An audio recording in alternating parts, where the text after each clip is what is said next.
Hello, everyone's. I am here for my review of The Real Housewives of Salt Lake City, Season 1, Episode 9. If you're new to my channel, welcome. If you're returning, you're one of my peoples, welcome back. So it's Sharif's birthday, and Jen decides to throw him this surprise hip-hop/golf party. It don't make no sense to me, and I was trying to wrap my brain around how this was going to look, but I was like, this is not my party. I'm not paying for it, so what do I care? After reading a self-help book, she realizes if she wants love from Sharif, she has to show him love. Mary isn't invited because Mary didn't speak to her at the fashion show. I was like, Jen, did you forget the last time y'all did have a conversation? You claimed that you didn't remember that you call her a grandfather hunter? Yes, you said it to Meredith, but you said it loud enough for where everybody in the building's like, Mary's a grandfather hunter. She didn't use the word hunch, but she used another word. I'm trying to be nice. I don't be cussing, so y'all know we grown, supposed to be grown over. You know what she was saying. So you expect her, after you claim that you don't remember, which I believe you did. You do remember what you said. You just that type of person that even they will have you on camera doing something, you will deny it. So after you claim that you don't remember, she don't want nothing to do with you. Like, okay, we cool, that's all. So Mary isn't invited to Sharif's birthday. Now Mary, she over on the phone with her grandhusband. I believe, Jamie, that's me. That's what she called him. That is, I didn't come up with grandhusband. That was her that did that. It was her or either Sakina. Either way, it wasn't me. I'm trying to give credit where credit is due. She is saying how she wasn't invited to the party and how she kind of hurt. I was like, you and Jen haven't gotten along since episode 1. So why are you surprised that you were not invited? But anyways, she bragged about how her grandma left her all kind of houses and daycares and churches and husbands, and how when she was little there was a new dealer's coming to Florida. Her grandma, flew her down there to, so she can get her shopping on and all that stuff. They have several homes, but they don't be renting them out. Those are just homes for them. I'm like, girl, y'all could be making y'all a good little money on rental properties. Because if those houses is not paid off, that's your mortgage right there, boo-boo. But maybe those houses paid off, I don't know. But she don't want nobody renting her houses. The grand husband, he out checking on the properties as we speak. We rarely see these two together. But anyway, that's none of my business. Now, we moving over to Heather. Her ex is coming over for their daughter's birthday. And y'all, Heather said some of the reasons why they broke up, but got a divorce, but she really broke it down today. I was like, no wonder your marriage didn't work. She married him because he was tall, cool, had money, and was connected to Howard Hughes, so that made him Mormon royalty. He asked her to marry him after only knowing her for 3 months, but 3 months after they met, and things evaporated once they moved in together, because all the things she liked at first, she no longer liked it. He moved out because she wouldn't change the time that their daughter was getting baptized to accommodate his sister. So he was like, if you're not going to do that, do what you want to do, I'm moving out. I'm like, sir, that seemed like he was waiting on an opportunity to leave anyway. It's not no way. Your wife's like, okay, I want to change this time. You don't want to change the time to accommodate his sister. This ain't her baptismal. That's y'all child's baptismal. So why do we have to change? Whether the situation was the sister's flight got delayed and she wasn't going to be in on time, I could see that. But on the other hand, this is my child's baptismal. Why am I trying to make sure that you all right? I'm supposed to be making sure things is all right over here. But she says, even though she is glad that, she is divorced, she is sad because she was ostracized from her church and she feels alone. It's messed up that they look down on me because I got a divorce. They would rather me stay in this unhealthy relationship. Not saying it was unhealthy, but she was saying they went to go see one of the Scream movies and it had a certain scene in it and he walked out. She didn't have nothing wrong. she didn't see anything wrong with it, and because she didn't see anything wrong with it, he like withheld sex from her. I was like, yeah, you need to be about that relationship. We moving over to Mary's house, and she invites Heather over, and I am with Heather, not Heather. I am with. She invites Whitney over, not Heather.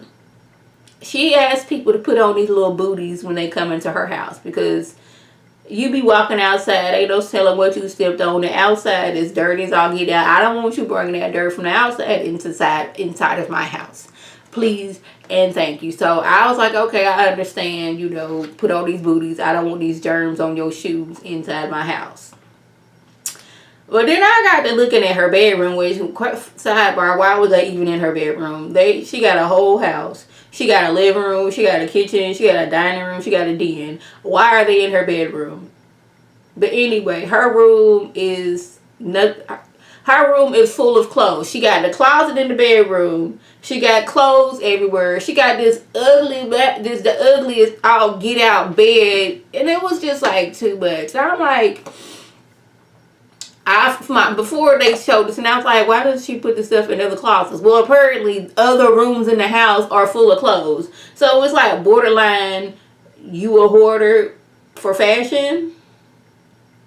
Yeah, it's like you almost don't have no space anywhere because you got all this junk everywhere. Well, she gets straight to the point and asks Whitney her opinion on Jen.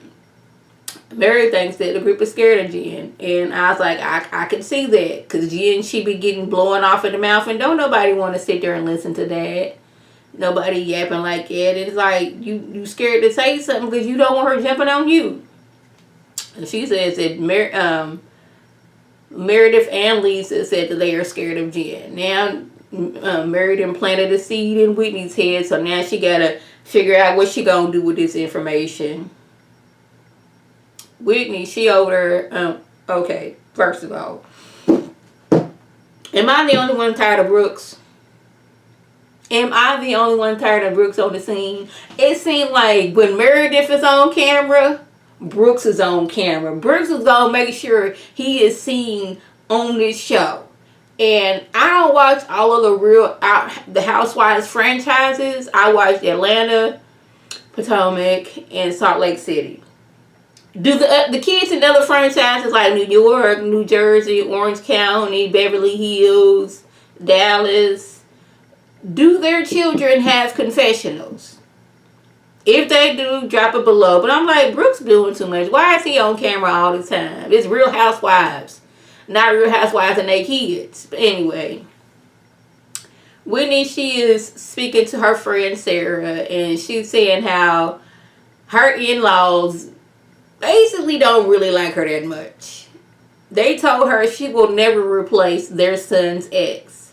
And they still have their son's wedding photo with his ex hanging up in their house. They've been married for 10 years? It took 7 years for them to get their wedding photos up there. And to add on to the ex-wife, she didn't remarry. Her and her new husband's up there. So it's, what's Whitney's husband's name? Justin and his ex-wife. Justin and Whitney, ex-wife, new husband. Just all one big happy family. I'm like, oh, okay. Whitney tells her friend that she is afraid to express things to Jen because Jen might pop off. And I'm like, if you can't speak freely to your friend without fear of them like yapping it, popping off at you, then that's sad. You should be able to come to your friends with anything, long as with respect. Like, look here, A, B, C, and D. This is how I feel, without being scared that they're gonna come at you like, why you say that, and all that other stuff. So Whitney decides that she gonna, I guess, confront Jen at Cherie's party. Now Jen, she over here channeling her Beyonce Super Bowl outfit when she had on that black jacket. I'm wanting to say that she had on a beret, but I'm not for sure. It was like a few Super Bowls ago. I don't remember, so y'all forgive me. My mind be doing that. Y'all know it is hip-hop themed golfing. So Sharif thought that they was going to Popeyes. He thought he was going to get him a shrimp po' boy, and he was happy about it. But they turned it like, nah, boo, we going to golf. So they was like, okay, good. Brooks, he is Meredith's stylist, and he has her in all Fendi. That did not look like hip hop to me, but hey, do you, boo? And they had a little dance off, like in White Chicks. That was cute. That's the only thing it reminded me of White Chicks. I know there's plenty of movies where there was a dance off, but it reminded me of White Chicks. It was like Sharif had a team and Jen had a team, and they was going back and forth. That dance off was cute. It was fun and all that stuff. Well, this is when Whitney, she had a little liquid courage in her system, and she had to get some things off her chest. So she pulls Jen to the side to let her know that Meredith and Whitney shared with Mary that they are afraid of you. Well, she was like trying to talk. She didn't even get that out. She was going all over around the neighborhood, but never stopping at Jen's house. Heather had to just finish like, they're scared of you, girl. They are scared of you. Jen goes off. She starts yelling. But my thing is, just like, they're scared of me? How dare they? How dare they go there talking to Mary? How dare they do that? I was like, yeah, even though Mary could have been lying, Jen, you have nerve, gall, and audacity because you was out here insinuating that Meredith had a side dude. So you mad that they over there talking to Mary, potentially talking about Mary, even though Mary could be lying, which I don't think she is all the way. She could have maybe twisted something. They could have been talking to Mary like, man, they be scared enough the way, like, it's kind of scary when Jen be popping off. And she ran with, they scared of her. But, boo-boo, you over talking about some, they talking about me behind my back. You was talking about Meredith's relationship. Saying that she got a side dude. Saying she out here cheating on Seth. Nerve, gall, and audacity. And then she goes over there like, I'm just going to get all this out now because I'm tired of holding secrets. Meredith, Jen said that you have a side dude. The things is not all what they seen with Seth. Meredith says she not engaging in that conversation. I was like, is it a hit dog? You know, a hit dog will bark.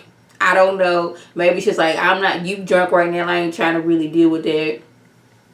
Heather's like, you know what? I'm not getting into that. You my cousin and I love you and all, but I'm not fit to jump in the fire with you.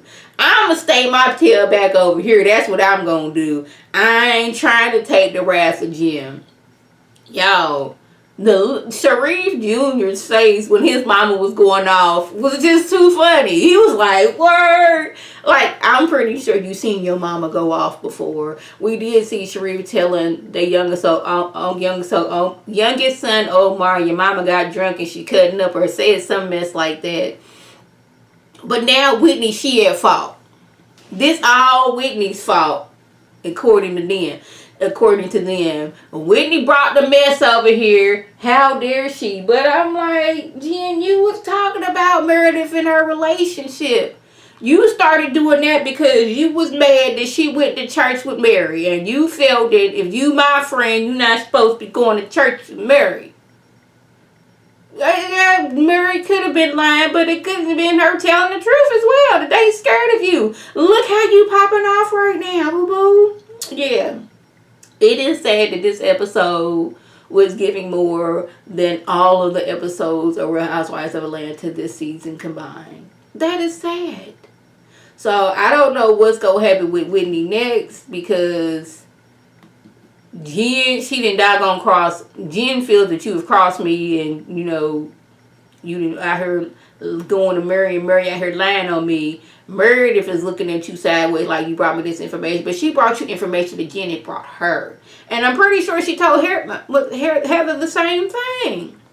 So y'all, that was the gist. If I left anything out, by all means, leave a comment below. If you're new to my channel, welcome. Feel free to subscribe. It's free all day, every day, free 99. Make sure your notifications are on so when my beautiful face puts up a video. You can click on it, you can like it, you can share it with your people, and you can come over and be one of my peoples. If you're already one of my peoples, welcome back. Y'all know what to do. And tell your people to tell their people to come over and be one of my peoples by clicking that icon above. This is Lady T signing off. Have a good one.